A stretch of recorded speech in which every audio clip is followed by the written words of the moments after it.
জোট ছিল, অ্যালায়েন্স ছিল কংগ্রেস লেফট। আপকামিং যে পঞ্চায়েত ইলেকশন আসছে সেটা নিয়ে কিছু ভাবছেন? সেখানেও কি অ্যালায়েন্স হওয়ার একটা সম্ভাবনা তৈরি হচ্ছে বা ভাবা হচ্ছে? হবে নিশ্চয়ই।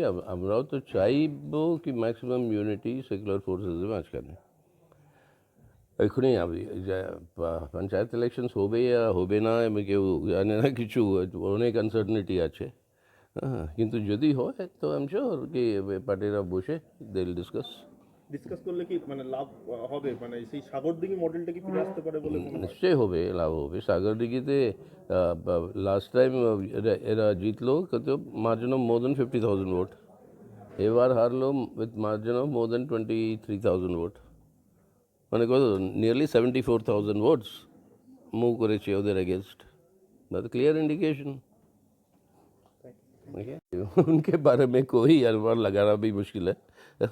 वो उधर किधर है, विपक्ष के साथ है नहीं है, कभी है कभी नहीं होती है। पार्लियामेंट के अंदर कुछ दिन आए साथ में सब मिलके, उसके बाद फिर वो अलग हो गए, तो अब उसका जवाब वही दे पाएंगे। অমর্ত্য সেনের জমি নিয়ে রাজ্য বিশ্বভারতীতে একটা টানাপোড়েন চলছে। অমর্ত্য সেন हाँ, জমি নিয়ে এটা কি বলবেন?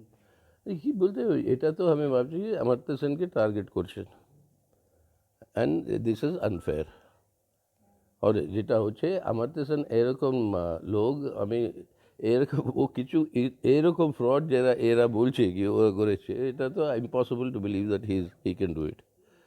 I mean, therefore, I mean, it's completely wrong what is being done. Amartya Sen is being targeted, and we stand by him. Have you any idea regarding Abhishek Bandyopadhyay rally? No, I didn't follow. I didn't follow it. আর কিছুদিন আগে সার ইফেক্টকে নিয়ে ও Baat up क्या बोल रहे थे, क्या समझ?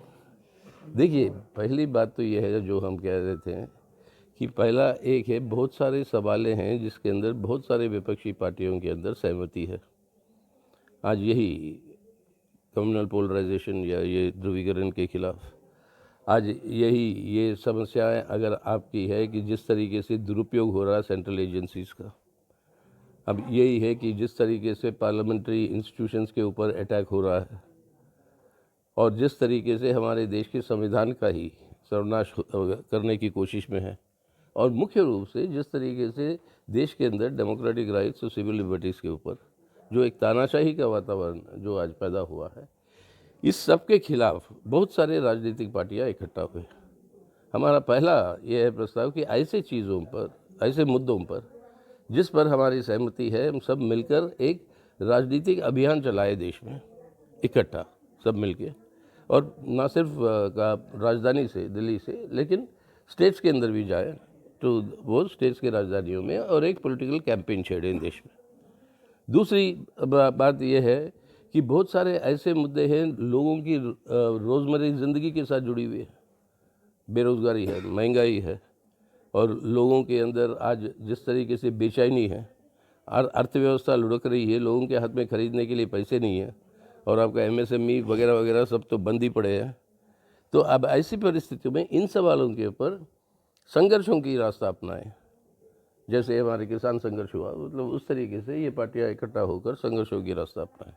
तीसरा, हर राज्य के अंदर अलग अलग परिस्थितियां हैं, उन परिस्थितियों के आधार पर वहाँ पर तय करें कि भाजपा को हराने के लिए कौन से बेस्ट, किस तरीके से इलेक्ट्रल एडजस्टमेंट्स हो, या फ्रंट हो, या कोई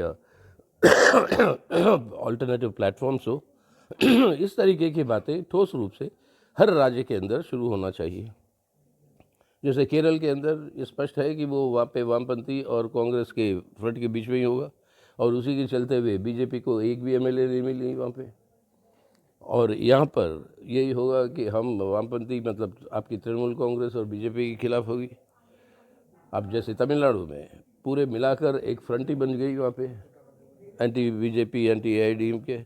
तो इस तरीके से ये परिस्थितियाँ ठोस अलग अलग होंगी। तो स्टेट लेवल पे वो प्रोसेस इमीडिएटली शुरू करें।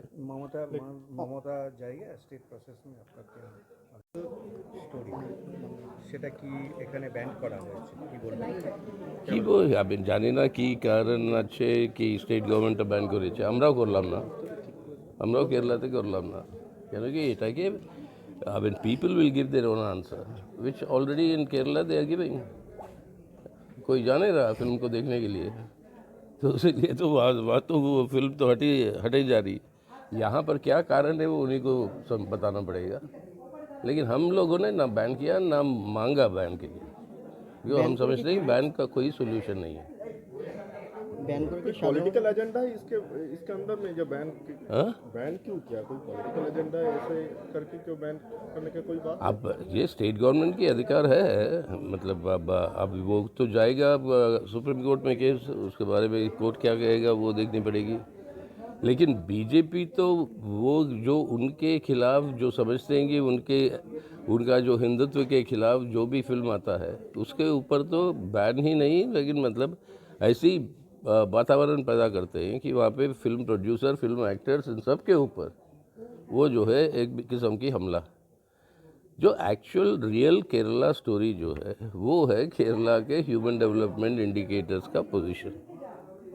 क्यों बताओ, इतने सालों से नंबर 1 पे है इंडिया में, लिटरेसी ही नहीं, इवन आपके हेल्थ के इश्यूज़ ही नहीं, आपके सैनिटेशन के इश्यूज़ ही नहीं, इन सब चीज़ों में। और अगर केरला कर सकता है तो रेस्ट ऑफ इंडिया क्यों नहीं कर सकती है?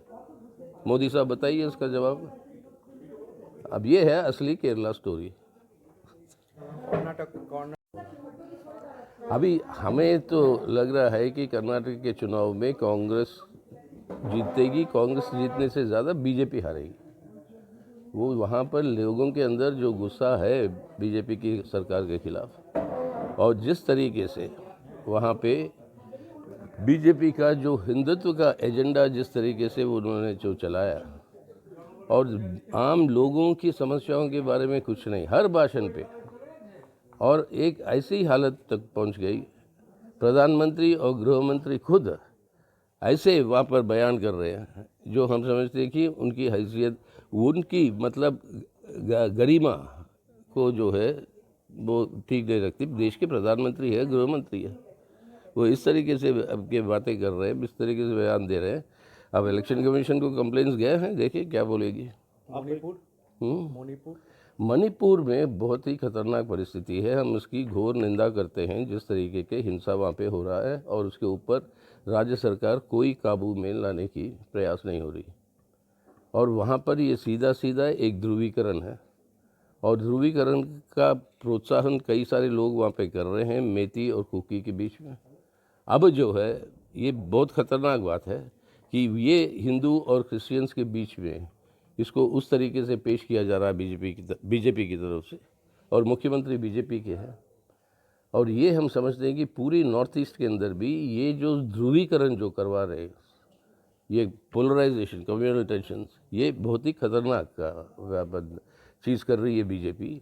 असम से शुरू करके और असम से वहाँ पे सब जगह पर अब जो है किसी न किसी तरीके से हिंदू मुस्लिम नहीं तो ट्राइबल नॉन ट्राइबल, वो नहीं तो कोई और डिवीज़न, लेकिन पोलराइजेशन और उसके आधार पर हेटरेड, ये हम समझते हैं कि देश की एकता अखंडता के लिए सर्वनाश करने का ये एक रास्ता है, इसको हराना ज़रूरी है।